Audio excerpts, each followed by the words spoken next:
할렐루야. 저는 종이 된 후에 전도사 때의 소망과 꿈과 지금은 사뭇 다릅니다.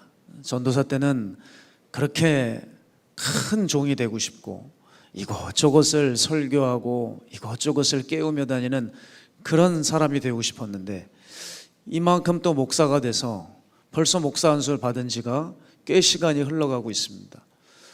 지금은 저에게 꿈이 뭐냐고 하면, 그 전도사 때의 그런 열심과 그렇게 사람들 앞에 드러나는 어떤 그런 것보다도 뭔가 그 말씀을 한번 전해도 좀 제대로 전해보고 싶은 거예요. 한 번 설교를 해도 하나님께 딱 붙들려서 사람을 바꾸는 설교를 한번 해보고 싶었습니다.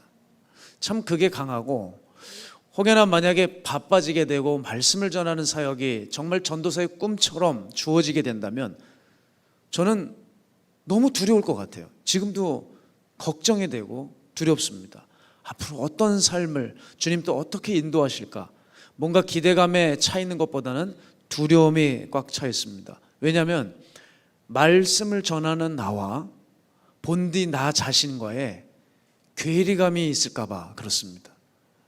말씀은 그럴싸하게 전하는데 본래 내 자신은 그렇지가 않은 거예요.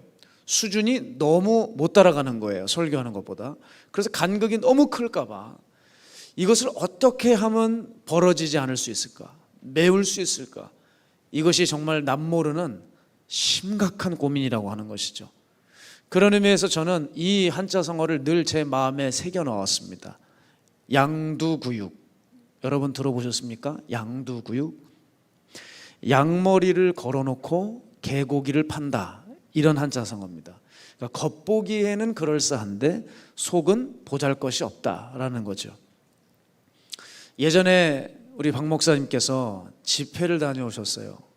그때는 저희가 이제 대학원 신학생 시절이었죠. 집회를 다녀오시고 나서 심각하게 이런 말씀을 해주셨습니다. 내가 그 집회를 갔는데 사람들이 많이 모였고 뜨겁게 찬양팀이 찬양을 하더라. 두 손을 높이 들고 아주 요란스럽고 아주 굉장히 열정적으로 찬양을 했다. 그래서 이제 이 예배를 위해서 준비해야지 하면서 이 앞자리에서 눈을 감고 기도를 하시는데 하나님이 무언가 보여주셨다고 하셨어요. 뭐냐면 거리가 이렇게 했는데 등이 다 꺼져 있는 겁니다. 새카만 거리인 거예요. 이상하다. 눈을 다시 떴더니 화납니다. 근데 그 교회를 놓고 기도했더니 전봇대 등 하나 불 하나 들어오지 않는 새카만 캄캄한 그런 곳이었습니다. 영적으로 이렇게 죽어있는 것이라는 것을 주님이 깨닫게 해주셨다는 거예요. 찬양은 그렇게 요란법석 찬양을 하는데 세상에 주님이 거하실 수 없는 영적으로 다 죽은 상태, 그 말씀을 심각하게 저희에게 해주셨죠. 저는 그 말씀을 가슴에 담은 지 참 오래되었습니다. 왜냐하면 우리가 맡고 있는 교회를 넘어서 나의 심령이 지금처럼 이렇게 불이 다 꺼져버리면 어떨까라는 거예요. 우리의 입술은 요란해서 계속 무언가 영적인 것을 말합니다. 사역도 늘어나고 있어요. 열매도 거둡니다. 그런데 주님 보시기엔 심령의 불이 다 꺼져 있는 거예요. 사랑하는 여러분, 여러분 만약에 이렇다고 한다면 어떠시겠습니까? 지금 하는 일이 다 잘 돼요. 근데 주님께서 내 심령은 죽었다라고 하시면, 그래도 내 자식이 좋은 대학 가고 내 가정이 정말 잘 되고 있으니 그것으로 만족하고 거기서 기쁠 수 있겠습니까? 그러면 그 사람은 육적인 사람이에요. 정확하게 지옥에 점점 가까워지는 사람입니다. 만일 우리가 영의 사람이라고 한다면 내 심령은 죽었어. 내 안에는 예수의 영이 없어. 난 너와 가까이 하고 싶지 않아 라고 하신다고 하면 우리는 그때부터 정말 식음을 전폐하고 금식으로 들어가야 돼요. 그게 영의 사람 아니겠습니까? 우리의 기쁨과 슬픔의 기준을 가르는 유일한 한 가지는 하나님이 나를 어떻게 바라보느냐입니다. 그런데 어리석게도 사람들은 교회 생활을 하면서도 목회자에게 잘 보이려고 하고 목회자가 뭔가 나를 칭찬해 주려고 하는 그런 부분에 있어서는 목회자가 걸어가는 그곳에서는 여지없이 나타나서 자기를 어필하고 자기 이름과 자기 얼굴을 보이려고 해요. 그러나 하나님의 얼굴을 의식해서 하나님을 의식하는 사람들은 참 적다는 얘기예요. 내가 하나님 앞에 좋은 점수를 받지 못해도 사람들에게 좋은 점수를 받으면 이 교회 얼마든지 다녀줄 수 있는 그런 심각한 상태가 꽤 있다는 얘기입니다. 여러분, 우리는 오직 예수님을 믿으면서 자신의 생각만 의식하고 사는 거 아닙니까? 여러분, 주님께서 바라기는 내 생각과 판단을 깨 부숴주시기 원합니다. 그럴 때 오늘 이 자리에서 내 영혼이 살아나고 성장하고 안전해지는 것입니다. 지금 제가 이 말씀을 드렸지만 사실 이 부분을 모르시는 분들이 어디 있으시겠어요? 그런데 우리도 모르는 사이에 양두구육으로 가고 있는 거예요. 그럼 왜 이 상태를 계속 고수할까?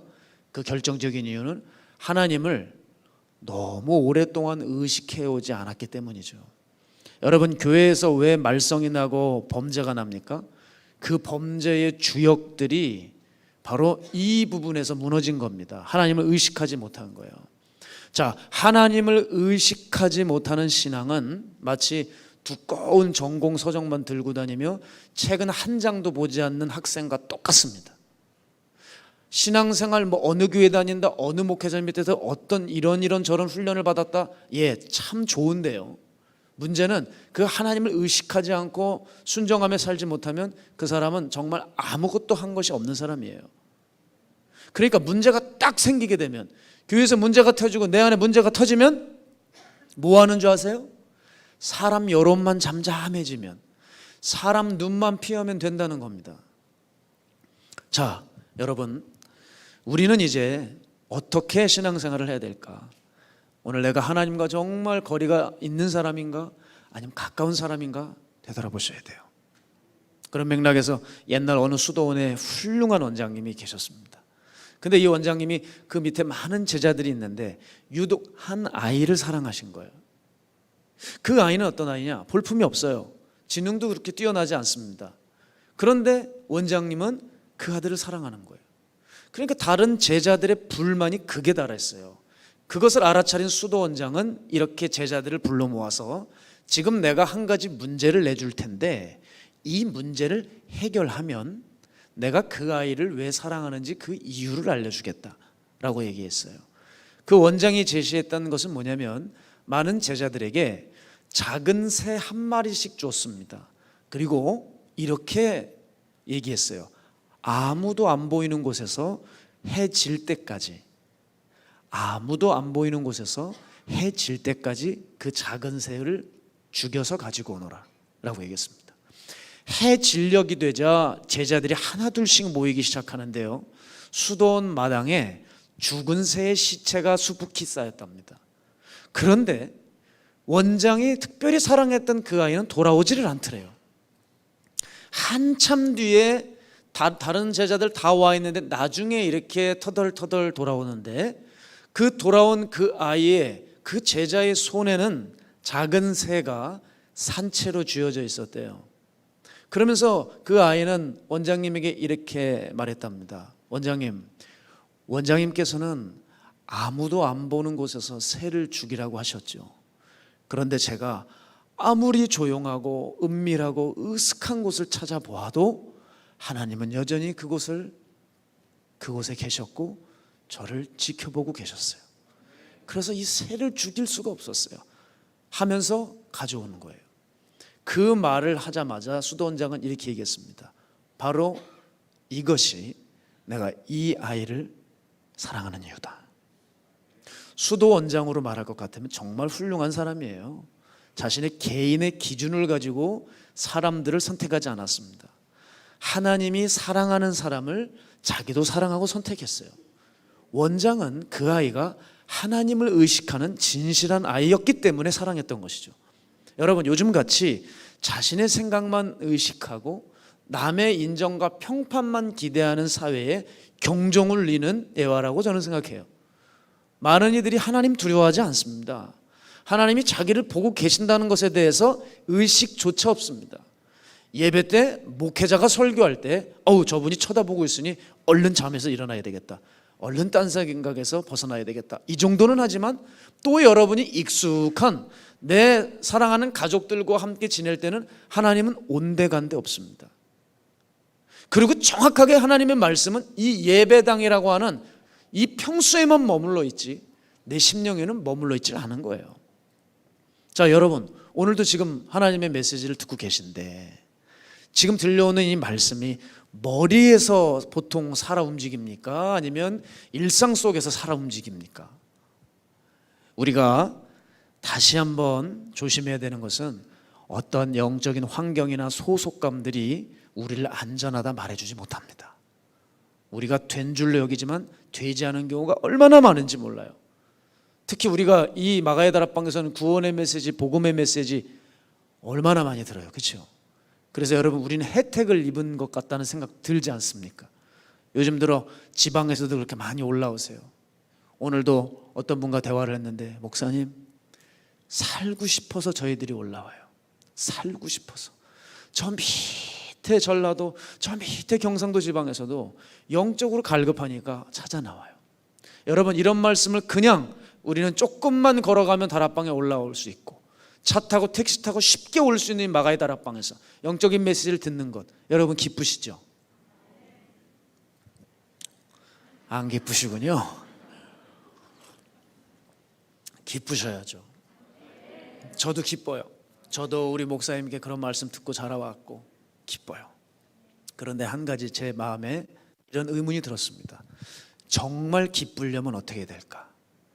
내가 몰랐던 하늘의 비밀을 알게 되면 그걸로 기뻐해야 할까? 아니라는 거죠. 말씀을 들을 때 정말 기쁠 수 있는 사람은 정해져 있어요. 그 말씀을 전인격적으로 받아서 하나님을 체험해 본 사람, 말씀을 받아 그 말씀을 이행할 준비가 된 사람은 정말 기뻐요. 또 이 말씀대로 살아내면 하나님이 만나주시고 하나님이 역사하시는 그런 삶의 현장들을 너무 많이 보니까 기쁘죠. 여러분, 왜 기쁘세요?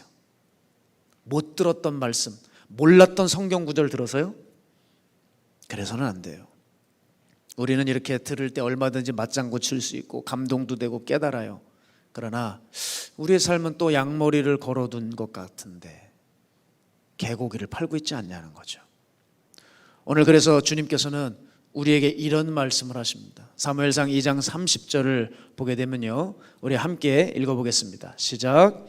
그러므로 이스라엘 하나님 나 여호와가 말하노라.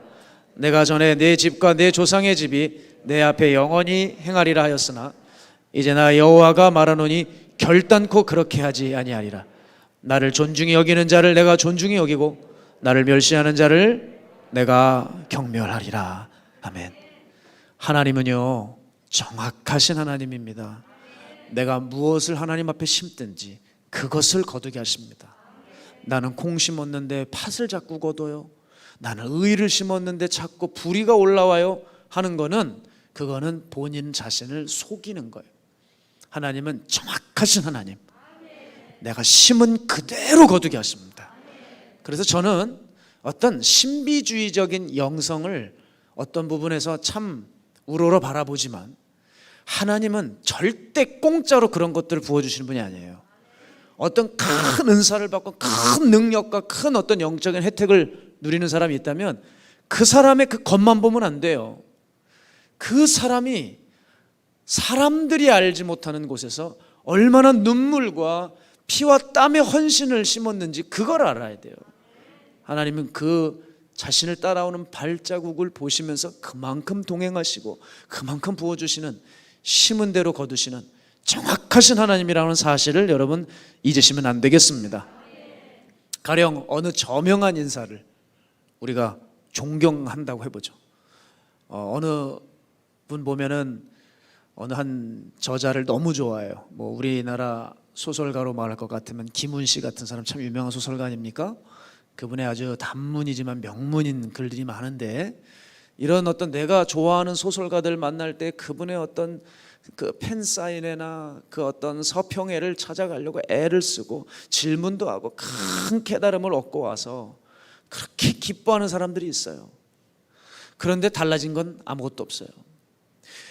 박 목사님이 오시게 되면 저희들이 늘 봤던 게 뭐냐면, 목사님이 설교원과 한 번도 보시지 못하고 쓰신 적이 많았습니다. 왜냐하면 상담이 어마어마하게 많아요. 여러분, 되도록이면 설교 직전에는 상담도 조금 목사님을 배려해 주실 필요도 있겠습니다. 얼마나 절박하시면 또 이렇게 오시겠습니까마는, 그렇게 많은 분들이 상담을 받고 제가 어떤 때는 정말 저분 진짜 좋겠다, 저건 비밀인데 저걸 저분에게 얘기하셨네, 저분은 웬 횡재야, 그러는데 문제가 뭔지 아세요? 그때뿐이에요. 전혀 달라지는 건 없어요. 여러분, 배우고 싶은 목회자 혹시 있으십니까? 그분을 실제로 만날 때 막 그냥 연예인 같고, 그분의 가르침이나 음성을 한번 현장에서 듣게 되면 너무 좋아들 하시잖아요. 그런데 그러고 나서 변한 거 있습니까? 이게 우리에겐 양두구육이라니까요. 사랑하는 여러분, 우리가 말씀을 그래서 들었다고 하는 개념을 다시 점검해야 돼요. 내가 말씀에 대해서 얼마나 진실했나, 내가 이 하나님의 말씀이 없으면 정말 나는 안 되는 사람인가, 나는 오늘도 이 말씀을 들으며 나는 그래, 하나님을 정말 존중하는 삶을 살 거야, 나는 이제부터 저 교회 문 열고 들어오면서부터 하나님만 의식할 거야, 목사님은 설교 때만 쳐다볼 거야, 나머지는 나에게 아무것도 안 해주셔도 돼. 아멘을 해보시기 바랍니다. 이렇게 하나님만 바라보면서 나는 신앙생활 할 거야. 여러분, 이런 결단이 있으셔야죠. 삶을 이행하지 못한 말씀 의미가 없잖아요. 제가 예전에 우리 길튼 온라인 교회를 운영할 때 밴쿠버에 사시는 한 성도님의 전화 신방을 하면서 참 뜻깊었어요. 이제 해외에 계신 분들은 신방을 갈 수가 없잖아요. 한국에 있는 곳은 제가 다 다녔거든요. 그런데 외국은 못 가니 전화 신방이 고작이죠. 그래서 그분들에게 상담은 얼마나 간절하겠습니까? 여러분은 그냥 수시로 전화 걸고 수시로 문자하고, 답도 내가 원하는 답을 목회자가 안 주면 아이고 내 기도가 맞아 이러면서 이건 내가 맞아 이렇게 하시지만, 그분들에게는 얼마나 생명 같은 그런 시간들이겠습니까? 그 성도님께서 이런 얘기를 하세요. 내가 집을 렌탈해서 삽니다. 근데 한 가지 문제가 있습니다. 이 난방 시스템이 잘못돼서 욕실 온도가 24시간 내내 사우나 들어간 것 같이 30도가 넘는데요. 그냥 집에만 들어가도 확 짜증이 난대요. 왜냐하면 너무 더우니까, 거기서 막 그냥 뜨거운 데가 나오니까. 캐나다는요, 우리나라처럼 한겨울 되는 날이 없답니다. 그러니 얼마나 날마다 더우시겠어요. 그래서 욕실 이 난방 시스템을 고쳐달라고 해도 주인이 그렇게 안 고쳐준대요.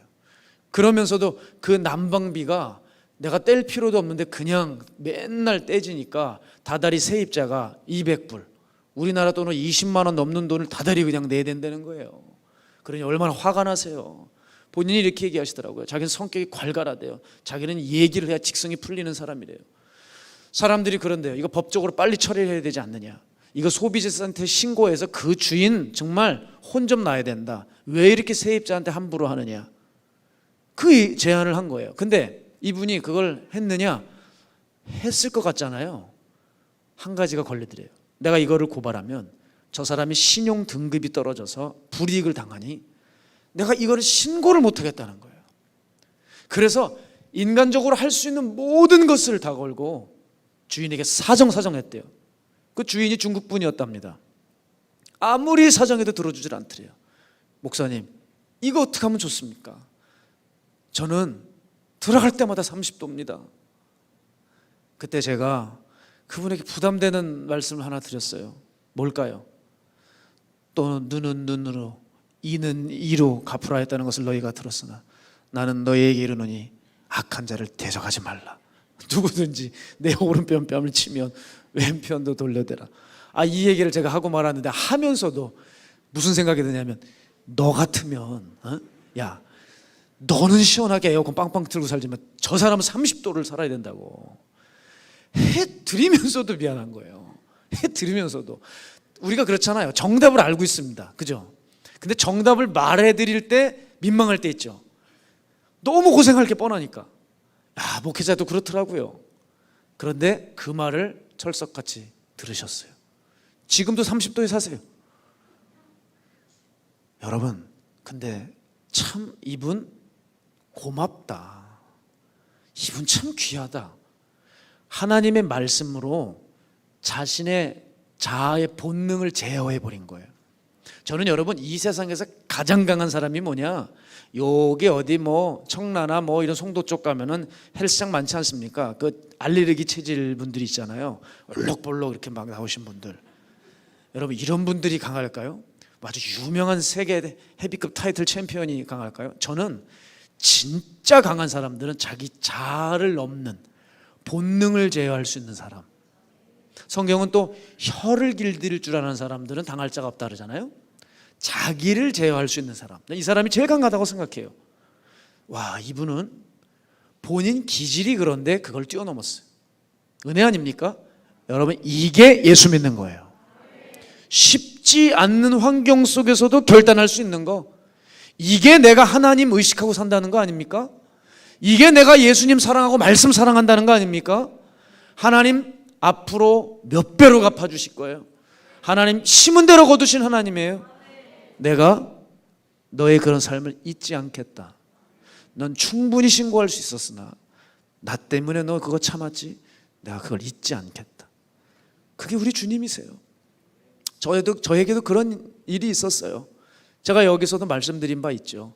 제가 길튼교회 목회할 때 제 교회 앞에 게이 퍼레이드가 지나가는 거예요. 어떤 목회자가 가만히 있겠습니까? 교인들 다 모시고 나가서 막았죠. 그런데 우리가 시킨 게 아니에요. 교회 두 청년이 퍼레이드 차량이 출발할 때 어디서 둘이 짠 것도 아닙니다. 갑자기 어디서 나타났는지 그냥 그 차량을 보자마자 범버를 딱 잡았어요. 그러자 범버를 잡자마자 경찰력이 그 형제를 잡아 뜯어버렸습니다. 근데 문제가 생겼어요. 그 범버가 아주 날카로운 칼날같이 생긴 거예요. 잡자마자 잡아 뜯으니 어떻게 되겠어요? 손가락이 거의 잘려나가고 신경이 끊어져 버렸습니다. 피가 난자하게 떨어지고 있는데 세상에 경찰력들이 이 두 형제를 딱 붙들고 거리에 집어 던졌습니다. 피가 철철철철 흐르고 있는데 과다출혈로 죽을 수도 있어요. 앰뷸런스 하나 불러주지 않았습니다. 얼마나 힘겨운 상황이에요, 세상에. 그리고 동성애자들을 딱 보호해 주더라고요. 도대체 누가 소수자인가? 저는 요즘 이런 생각이 들어요. 그런데 말입니다, 그 이야기를 나중에 저에게 듣게 된 거예요. 그래서 이 형제가 대학병원 응급실로 가서 조치를 취하고 여러분 수술을 받는데 장장 5시간이 넘는 힘든 수술을 받았어요. 지금도 맨 마지막 마디는 핸디캡이 생겨서 구부러지질 않아요. 얼마나 마음이 힘든지 제가 그날 얼마나 울었는지 몰라요. 하나님, 제 손을 그렇게 하시지 왜 이 형제들을 이렇게 합니까? 얼마나 울었는지 몰라요. 지금도 그 형제를 생각하면 너무 가슴이 아파요. 그런데 말입니다, 언론이 어떻게 보도를 했냐면 그 태블릿 PC로 유명한 언론사 있지 않습니까? 이거 기독교인의 자작극이라는 거예요. 저 가벼운 찰가상인데 신경 끊어지고 손가락 절단돼도 거짓말한다는 거예요. 이걸 팩트 체크하면서 내보냈어요. 여러분, 팩트 체크라고 하는 거 믿지 마세요. 얼마나 자기네들 편에서 말도 만들어내는지 모릅니다. 그러니까 기독교 인사들이 저희를 도우려고 얼마나 몰려들었는지 몰라요. 예전 정권에서 장관까지 하신 분들이 내가 이 형제들 변호해 주겠다, 내가 변호사 출신 아니냐, 내가 법 전공한 사람 아니냐, 보호해 주겠다. 이 기독교인들을 세상이 너무 우습게 한다는 거예요. 너희들은 오른뺨 치면 왼편도 돌려대는 것들이지, 그러니까 맞아라 하면서 쟤네들은 공격을 안 한다는 거죠. 그러니까 교회를 막 밟는 거예요. 저도 화가 나는 거예요. 진짜 법적으로 한번 조치를 취해볼까? 경찰을 상대로 한번 도전장을 내볼까? 왜냐하면 경찰의 과잉 진압이었거든요. 정말 갈등이 되더라고요. 우리 두 형제를 보면 핸디캡이 생길 수 있는데 어떻게 해야 될까? 산에서 기도를 하는데 말씀 하나가 쑥 지나가요. 또 너를 고발하여 속옷을 가지고자 하는 자에게 겉옷까지 가지게 하며. 여러분, 그런데 말입니다, 이건 제 손가락이 아니잖아요. 저 형제들은 억울해서 이걸 어떻게 잘 자기를 변호해 주기를 바랄 수도 있어요. 그리고 언론사가 이 형제를 오도해가지고 황당한 사람들을 만들어냈으니 얼마나 억울하겠습니까? 자기 지금 장애가 생겼는데. 내 얘기 같으면 모든 고발 조치를 멈춰버리지만 이 형제를 위해서는 해줘야 될 것 같은 마음이 들지 않겠어요? 상식적으로. 그런데 주님의 말씀이요, 너무 고민이 됐어요. 힘들게 결단했습니다. 형제들을 미안하다, 내가 정말 도와주려고 그러는데 우리 다 포기하자. 주님이 이것을 원치 않으시면 우리는 여기서 멈춰야 한다. 세상이 이 길이라고 얘기해도 주님께서 다시 왼뺨을 돌려대라, 내 겉옷까지 주워버려라 하면 우리는 멈춰야 되는 게 우리 아니냐. 우리 멈춰버리자. 목사님 괜찮대요, 그렇게 하겠대요. 그러면서 이 모든 것들을 다 취소시켰습니다. 제가 병실로 갔더니 입원해 누워 있어요. 형제 많이 힘들죠? 그랬더니 목사님 걱정하지 마세요. 그러면서 울면서 이런 얘기를 해요.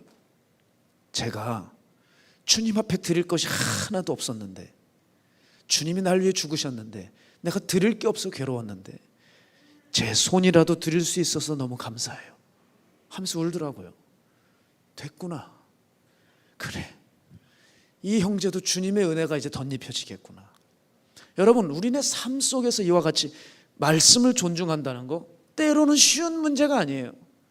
우리가 길이 잘 열렸을 때 순종하고 축복이 임했을 때 하나님 위해서 살겠다고 하는 건 얼마든지 할 수 있죠. 그런데 숨막히는 사방이 올가매는 그 환경 속에서 따를 수 있는 건 쉬운 게 아니거든요. 내가 세워놨던 것, 내가 애지중지했던 것들을 포기하고 돌아서는 것, 이건 너무 힘든 일이에요. 말씀이 내 것이 되지 않으면 한 발자국도 갈 수 없는 것이죠. 사랑하는 여러분, 그래서 우리의 신앙은 뭘까요? 조금 더 진지해져야 될 필요가 있겠습니다. 우리의 신앙은 조금 더 하나님의 말씀을 깊이 존중해 드려야 될 필요가 있어요. 네가 나를 존중하면 나도 너를 존중할 것이다. 그러나 네가 나를 미워하면 나도 너를 경멸할 것이다. 주님은 정확하신 하나님이라는 거예요. 그러니 여러분, 어떤 삶으로 무엇을 심으시겠습니까? 심은 대로 그것을 응하게 하실 거예요. 여러분, 정말 하나님 살아계시더라고요. 정말 하나님 살아계세요.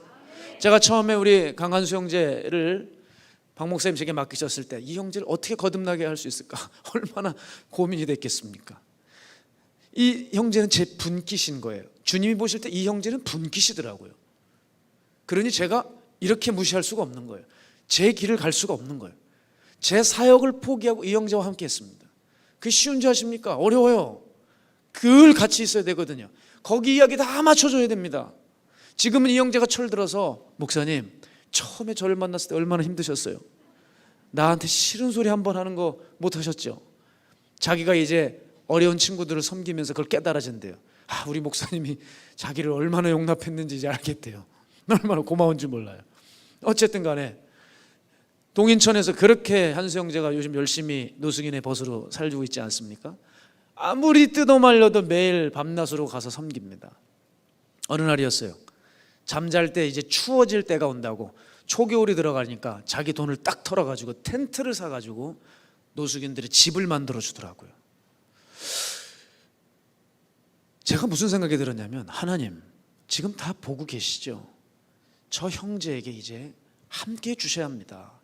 그런 기도를 하고 있을 때 참 하나님은 놀랍죠. 이 친구가, 한수 형제가 저한테 얘기하는 거예요. 목사님 참 신기해요. 정말 신기하대요. 자기가 이런 경험이 잘 없대요.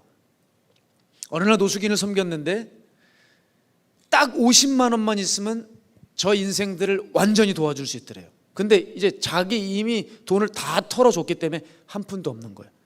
돈은 없고 어쩌나 막 고민하고 끌탕을 하고 있을 때 한 사람이 생각났대요. 그래, 세상에 있는 그 조직원 중에 한 명, 그 지인에게, 조직원이 건달이 아니라 반달이라 그랬던가? 맞아, 반달이라 그랬던 것 같아요. 건달은 아닌데 이제 거의 건달 비스무리한 사람들이 있어요. 그 반달에게 전화를 해서 내가 이 돈을 딱 빌려야 되겠다, 꼬여야 되겠다. 그래가지고 그 사람에게 전화를 하려고 마음을 먹고 지금 이 차를 딱 주차만 하면 전화기를 들고 전화를 하려고 그랬다는 거예요. 그래서 딱 주차장에 주차를 하는 찰나에 전화기를 들었는데 제게 전화가 오더래요. 그럼 뭐라 그러냐면, 한수 형제, 어떤 성도님이 형제님 주라고 50만 원을 주셨어 그러더래요. 그러니까 숨을 안 쉬어요. 저 기억이 나거든요. 목사님, 제가 진짜 신기한 일이 있거든요. 제가 이거 나중에 말씀드릴게요. 지금 얘기하지, 그거 나중에 얘기를 해. 나중에 얘기를 하겠대요. 얼마나 사람을 궁금하게 하는지요. 그럼 전화를 딱 끊더라고요. 자기가 그 전화를 받고 나서 온몸에 전율이 왔다는 거예요. 이게 뭐지? 다 도울 수 있었대요. 또 어느 날 노숙인을 섬기는데 저 사람에게 노스페이스, 아이고, N사라고 하기엔 이미 지나버린 것 같습니다. 그냥 말하죠. 노스페이스, 뭐 문제는 될 거 없지 않습니까? 제가 노스페이스 홍보대사도 아니고. 노스페이스 그 검은 패딩이 필요하다는 거예요. 저것만 딱 주면은 이 사람이 행복하게 산대요. 그게 필요한데, 그게 필요한데. 그런데 그 무렵이었습니다. 제게 전화가 하나 왔어요. 어떤 전도사님이셨는데 자기가 세상에 있을 때 아주 이 패션계에 일을 하기 때문에 옷이 너무 많대요. 그런데 자기가 이제 주의 종이 됐대요. 이 옷이 다 필요가 없대요. 그래서 세탁소에 가서 이것을 새 옷으로 완전히 다 만들어 온 거예요. 그러니 필요한 사람들 옷을 다 주라고 하면서 턱 갖다 놨는데 거기에 그 노스페이스 검은 패딩이 있었던 모양이에요. 한수 형제가 여기 옷이 왔어 하는데 박스에서 그 패딩을 보고 멈춰서 가지고 가만히 있는 거예요. 저것도 왜 저러지? 그랬는데 알고 봤더니 목사님, 제가 속으로 생각했던 그 패딩이래. 그 패딩, 그 디자인의 그 회사의 딱 그 사이즈라는 거예요. 아니, 어떻게 이런 일이 있을 수 있죠? 그걸 가지고 또 입히는 거예요. 또 이런 일이 있었습니다. 얼마나 노숙인들을 섬기는지요. 중고차를 하나 교회에서 사줬습니다. 근데 그 차가 거의 걸레가 된 거예요. 이제 이미 노숙인 제품들로 인해서 완전히 그 사람들 섬길 수 있는 물품으로 뒷자리에 꽉 들어찬 거예요. 그러니 이게 더 이상 사람들에게 섬겨야 되는데 섬길 수도 없는 차량이 된 거죠. 안 되겠다. 당신은 차량을 받을 만하다. 그래서 얼른 재정부장에게 연락했습니다. 차를 한 대 뽑아줘라. 그래가지고 마음껏 노숙인 사역을 할 수 있는 차를 뽑아줘라. 그래가지고 이 형제가 평소 또 꿈꿨던 차가 있었나 봐요. 그 색깔. 그런데 여러분, 요즘에 반도체 문제로 인해서 차 한 대 뽑으려면 1년 반, 18개월 기다리지 않습니까? 예? 그런데 전국에 딱 한 대 차량이 있는 거예요. 바로 그 색깔. 전시 차량. 그게 이 형제한테 왔어요. 그러니 목사님, 나 신기하대. 난 너무너무 신기하대. 어떻게 이 차가 올 수 있냐. 제가 무슨 생각이 드냐면, 하나님께서 이렇게 귀하게 섬기니 자기가 생각만 하면 다 이루어 주시는 거예요. 또 뭔가 생각을 하면 또 이루어 주시는데 그게 또 있대요. 그래가지고 제가 이따가 물어보려고 그래요. 자기에겐 자꾸 이런 일이 생긴다는 거예요. 왜 그럴까요? 내가 나를 존중하면 나도 너를 존중하게 될 거예요. 여러분, 만일 내 삶에 기적이 없고 하나님의 은혜가 없다면 나만을 위해서 살아와서 그렇습니다. 하나님이 말씀하실 때 그 말씀에 순종할 수 없어서 그렇습니다. 내가 정말 진지하게 말씀을 대했다면 그 길을 걸어갈 수밖에 없죠. 우리의 삶은 어떻죠? 하나님을 의식하지 않기 때문에 믿었어도 소용없이 타락의 소용돌이로 들어가는 거예요. 제가 아는 은사자가 있습니다. 결론부터 말씀드리죠. 심하게 타락을 했습니다. 처음 봤을 때 저는 어떻게 이런 분이 계시나 싶었습니다. 세상에 그렇게 초라한 행색이었는데 기도가 칼이에요. 모든 것들을 다 알고 계세요. 천국의 말들을 쏟아내시는 분이었습니다. 어느 집회를 가게 되면 거기 있는 구원받은 사람이 몇 명인지까지 하나님이 다 알려주시는 그런 능력자셨습니다. 처음에는 얼마나 하나님 말씀대로 순종하고 살았는지 몰라요. 그러며 하나님을 존중하지 않는 사람들을 보면 저걸 한국은 신앙이라고 하는구나 생각하며 사신 분이에요. 그런데 어느 순간부터 예배와 삶의 진지하고 경건한 모습들이 사라져가기 시작했습니다. 그냥 처음에는 조금 허술해지고 조금 느슨해졌어도 여전히 예언이 칼같이 나가고 능력 발휘가 되는 거예요. 그러면서 그분은 조금씩 타락의 영에 좀먹어 들어가기 시작을 했죠. 이분은 하나님을 의식하는 것을 상실해버렸습니다. 이분은 지금 능력을 다 잃어버렸고요. 보면 헉 놀랄 만한 세상 사람이 되어버렸어요. 제가 이 모습을 볼 때 어느 누구보다도 많이 깨달았고 어느 누구보다도 진귀한 체험도 많고 능력이 많았지만 여러분, 그 어떤 방심함이 얼마나 한 사람을 망가뜨릴 수 있는지 저는 제 삶 속에서 분명히 깨달았어요. 여러분 혹시 이런 분들 계십니까? 내가 왕년에 하나님의 큰 역사를 맛본 거예요. 그러니까 왕년의 힘으로 오늘을 살려고 하는 사람 없습니까? 지금의 현재를 과거에 잇대어 사는 분 없습니까? 과연 얼마나 갈 수 있을 거라고 생각합니까? 이게 처음부터 여러분 이것은 능력이 없는 삶입니다. 따라서 주의하셔야 돼요. 우리가 하나님과 상관이 없이 우리는 범죄를 하고 있으면서도 여전히 마가의 다락방 예배를 드릴 수 있는 것이죠. 네, 예전에 우리 목사님을 그렇게 아프게 모든 사역을 정말 중지시킬 만한 어마어마한 일을 치렀던 그 부교역자도 바로 이런 부분에 무너진 것이죠. 마음은 이미 한참 떠났는데 이 분위기 가운데 내가 온전히 서 있다고 생각하자 사탄은 어느새 그를 완전히 말도 안 되는 방식으로 사로잡아 버렸습니다. 자, 우리는 이것을 어디서 찾을 필요도 없어요. 엘리만 보더라도 그 제사장인 아들들이 권령을 남용해서 얼마나 성적으로 방종했습니까? 또 그 아비 엘리는 어떻습니까? 혼을 내도 모자를 파네. 그거 거의 방치하는 수준 되지 않았어요? 그냥 하나님을 의식하지 않은 수준에서 양심적으로 아들들아 내게 들려오는 소리가 그리 온전하지 못하더라 하면서 대충 이렇게 꾸짖고 말았다는 것이죠. 여러분, 바로 이것이 우리를 주님과 정반대의 길을 걷게 하는 거예요. 우리 원로 목사님 박정원 목사님께서 저에게 이런 얘기를 해주셨어요. 내가 정말 이 다락방을 세우는데 많은 어려움이 있었다. 맞아요.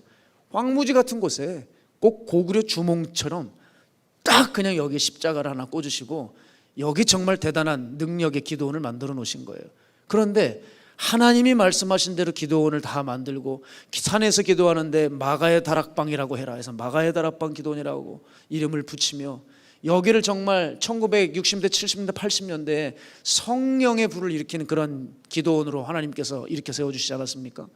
그렇게 뜨거운 역사가 일어나고 여기서 그렇게 많은 병치유와 입신과 천국을 수도 없는 사람이 갔다 오고 대단한 여러분 역사가 일어났던 것이 여러분 바로 이 장소입니다.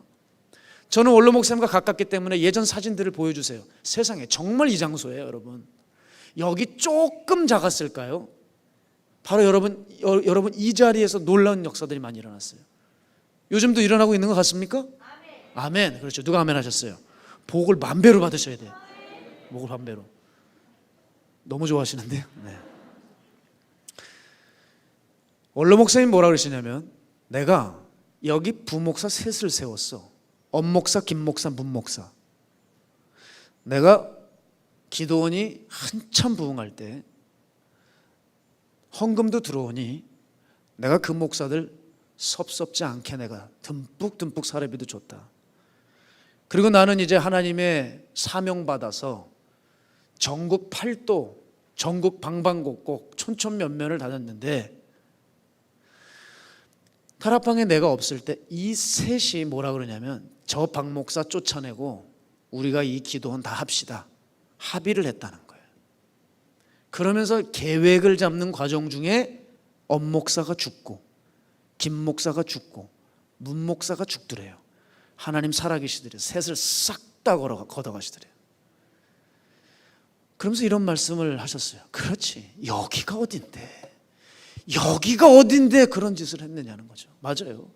하나님의 마음이 있는 곳, 이게 마가의 다락방이에요. 뭐 니네만 잘났냐 해도 어쩔 수 없어요. 하나님이 정하신 곳이 있더라고요. 하나님의 마음이 머무르고 시선이 머무는 곳. 왜 여기 하나님이 사랑하실까요? 여기서 하나님이 하나님 되심을 보여주셨거든요. 여기서 수많은 성도들이 거듭났습니다. 수많은 종들이 배출되어 있고 여러분 알지 못하는 어마어마한 기도가 이 단에 쌓여 있어요. 그래서 평일에 그냥 여기 와서 기도만 해도 눈물 나지 않습니까? 기도의 단이 쌓여 있는 곳이라서 그래요. 하필 하나님의 것을 건든 거예요. 뭐라 그러셨어요? 나를 미워하는 자를 나를 우습게 하는 자를 나도 경멸하리라. 여러분, 제가 요즘도 절실히 깨닫는 게 뭐냐면요, 우리네 중심이 바뀌지 않으면 아무 소용없어요. 원숭이가 말을 배웠다고 생각해 보세요. 원숭이가 깨깨깨다가 어느 날 기역, 니은, 디귿 했다고 해보시죠. 그렇다고 걔가 사람이라고 말할 수 있겠습니까? 원숭이가 한국말 한다고 한국 사람 되는 거 아니거든요. 우리도 마찬가지예요. 주님 보시기에 우리가 교회에 와서 이것저것 경험이 늘고 영적인 것들을 입으로 말하고 배운다고 해서 내 중심이 바뀌어 있지 않는 한 하나님 보시기에 우리는 가짜들이고 하나님의 성도가 아니에요. 중심이 없어진 상태에서 재앙이 찾아오는 게 뭔지 아세요? 직분받는 겁니다. 중심으로 하나님 사랑한 적도 없는 사람이 장로 권사 턱턱 받는 거예요. 그건 그 사람 그때부터 재앙이 됩니다. 목회자들이 뭐라는 줄 아세요? 저 양반이 장로직을 받기 전까지는 그러지 않았대요. 받고 나서 저렇게 됐대요.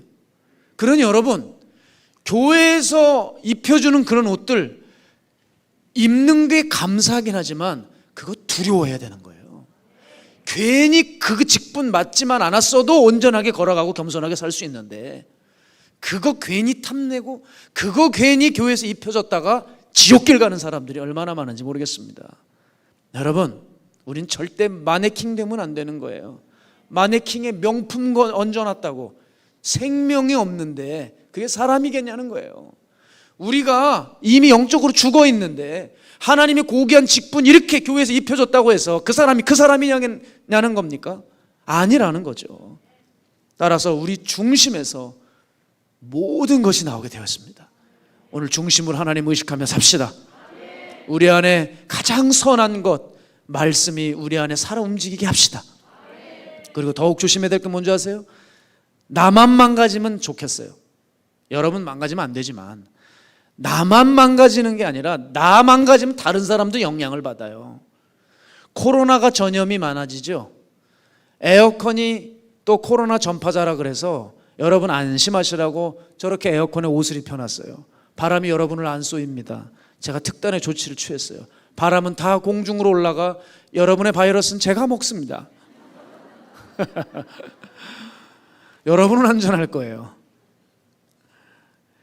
코로나의 전염성이 빠른 것 같지만 제가 잔소리 하나 할게요. 여러분, 코로나 찾아와도 마스크 2장 쓰고 오세요.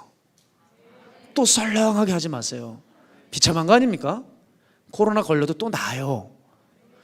백신 맞는다고 낫냐고요? 또 변이 또 일어날 수도 있어요. 그럼 그때마다 여러분 교회 안 나오시겠어요? 그러지 마시고 나오세요. 잠깐 잔소리 했고요. 코로나가 퍼져가도요, 예? 코로나 퍼져가도 그보다 더 빠른 게 영적인 거예요. 여기서 사람이 성령 받고 방언 받잖아요. 그게 옆 사람한테도 가더라고요. 희한해요. 어떤 한 사람이 뜨겁게 기도하잖아요. 그 일대가 뜨거워요. 제가 뒤에 있다가 이렇게 나오잖아요. 뜨겁게 기도하는 사람 몇 명이 포진되어 있지 않습니까? 거기 영적으로 살아나요. 정말 그거 절실히 느끼거든요. 대단하다. 저 한 사람 기도하고 있는데 거기가 살아나요. 거기에 불씨가 이렇게 올라와요. 영적인 것은 전염성이 이렇게 강해요. 그러니 여러분이 죄악을 저지르면 주변 사람도 다 죽는 겁니다. 한국교회 어느 유명한 교회가 있으면 그 교회 망하는 비결 하나 알려드릴까요? 목회자가 죄지면 끝나버려요. 목사가 영적으로 무너지면 그냥 다 초토화되더라고요. 그러나 목회자가 기도에 목말라 하면 성도들이 기도하고, 목회자가 선교의 영혼 구원에 목말라 하면 그 교인들도 선교에 목말라요. 목회자가 전도하는 목회자면 그 성도들도 전도하고요. 목회자가 하나님 말씀 사랑하면 성도들도 하나님 말씀 사랑해요. 이게 왜 그런지 아세요? 영은 전염성이 코로나보다 더 강해요. 그러니 여러분은 여러분 주변에 있는 사람들에게 무엇을 전염시켜야 되겠습니까? 깨어 있으십시오.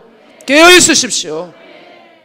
마음에 하나님 없는 사람, 하나님 두려워하지 않는 그 마음, 그게 끔찍하게도 사랑하는 내 자식에게 물려들어가 내 자식이 지옥 갈 수도 있어요. 마음에 하나님 없는 사람, 그 사람 하나님 두려워할 수 없죠. 하나님 두려워할 수 없으면 심판은 그 사람을 반드시 추격합니다. 제가 신학대학 다닐 때였습니다. 깜짝 놀랐어요. 수업 시간에 교수가 이런 얘기를 해요. 여기 주님의 재림을 믿는 사람 있어? 그러는 거예요, 교수가. 그리고 재림하실 때 예수님이 구름 타고 오는 거 믿는 사람 있어? 그럴 때 우리 사역자들이 손을 딱딱 들었습니다. 그때 주변에 있는 사람들이 키득키득키득 웃기 시작하고 교수가 면박을 주는 거예요. 그때 한 친구가, 제가 사역자에게 들었습니다. 그 한 친구가 뭐라 그러냐면, 예수님이 강남에서 에쿠스 타고 올지 어떻게 알아? 그랬다는 거예요. 그때는 에쿠스였죠. 지금은 뭐 벤츠겠죠. 강남에서 벤츠 타고 오실지 어떻게 알아? 이러면서 구름 타고 오신다는 이야기를 비웃더라는 거예요. 그런데 말입니다, 여러분, 무서운 일이 벌어졌어요. 어느 날 체풀을 드리는데, 체풀 때 한 학생의 죽음을 애도하는 시간을 잠깐 갖더라고요.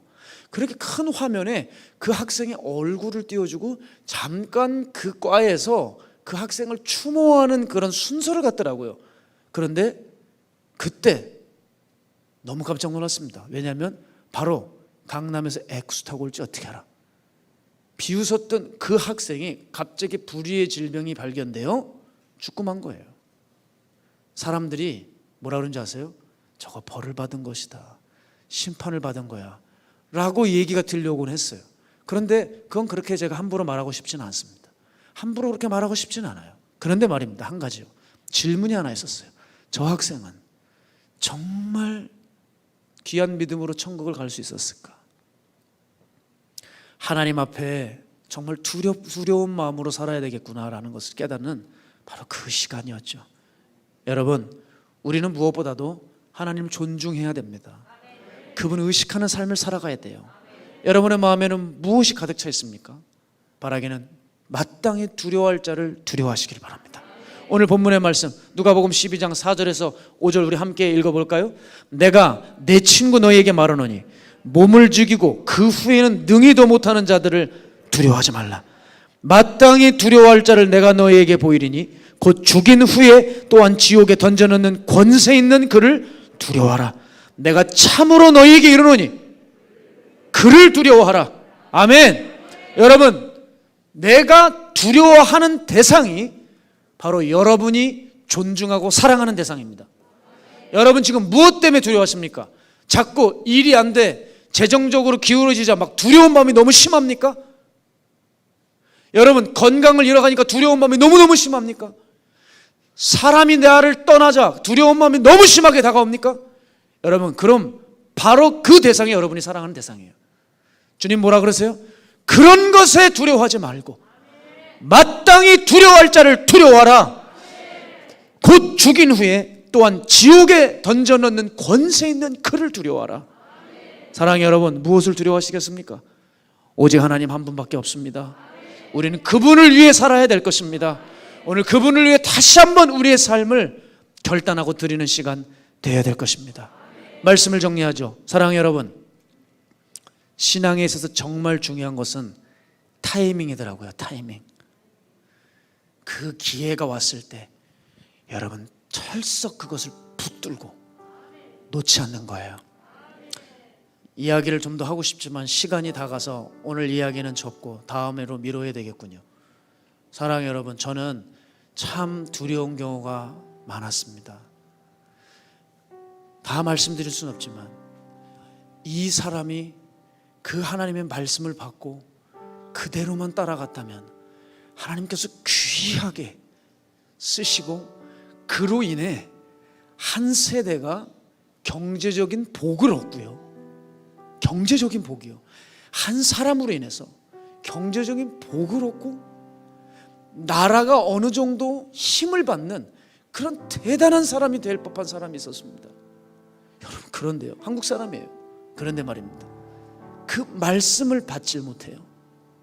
어느 날 자기가 믿고 있는 하나님, 내가 성경을 보면서 깨달은 그 하나님 맞다고 해서 하나님이 주셨다는 그 메시지를 거절하기 시작하자 여러분, 그분의 사업은 기울기 시작하고 너무나도 황당하게 어쩜 하나님이 세계 꼭대기에 올려놓으려고 했던 그 경제인이 지금은 별 볼 일도 없는 그런 사람이 되었더라고요. 여러분은 이런 이야기를 픽션 소설로 들으십니까? 아, 저거는 몇 소수들에게 일어나는 일이야 라고 생각하십니까? 아니요, 그렇지 않아요. 그렇다면 이 복음은 어떤 특정 소수에게만 허락하신 복음이겠죠.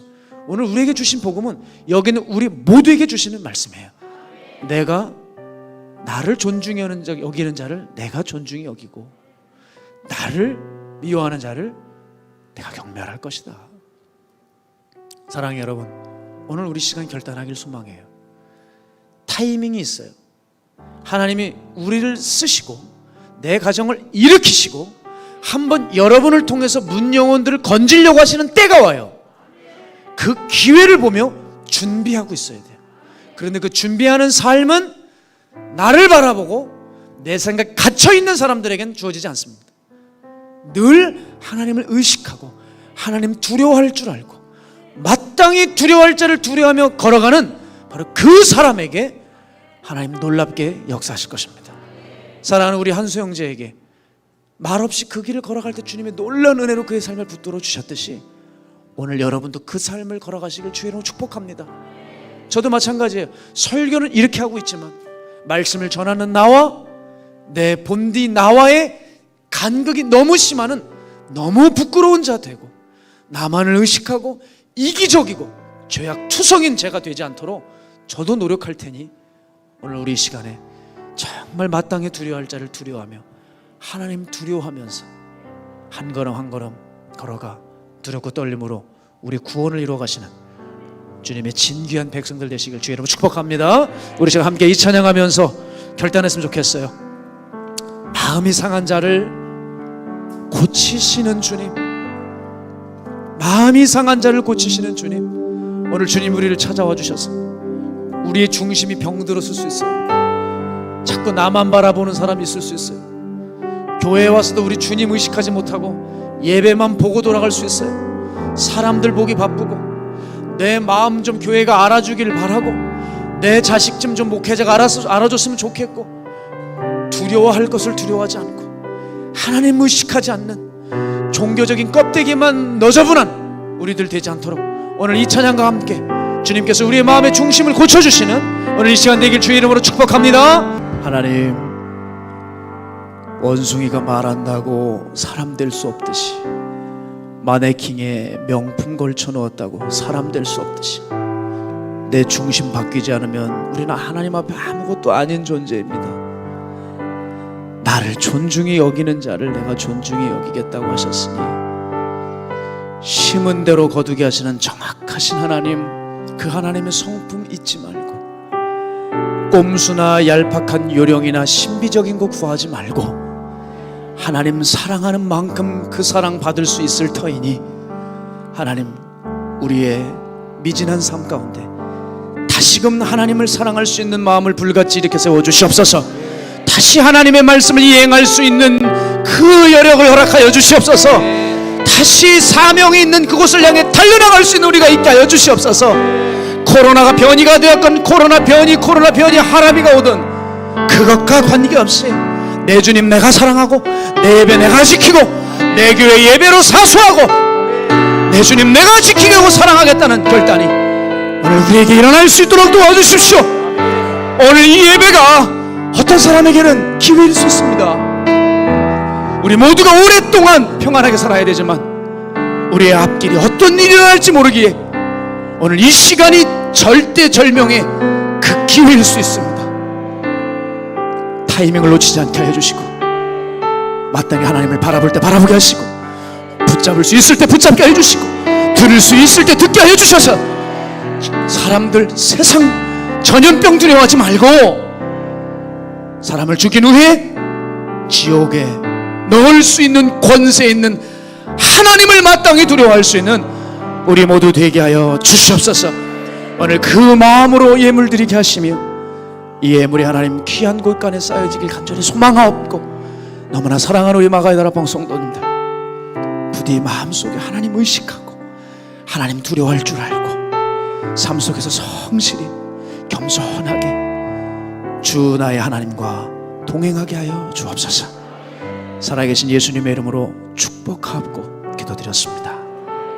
아멘.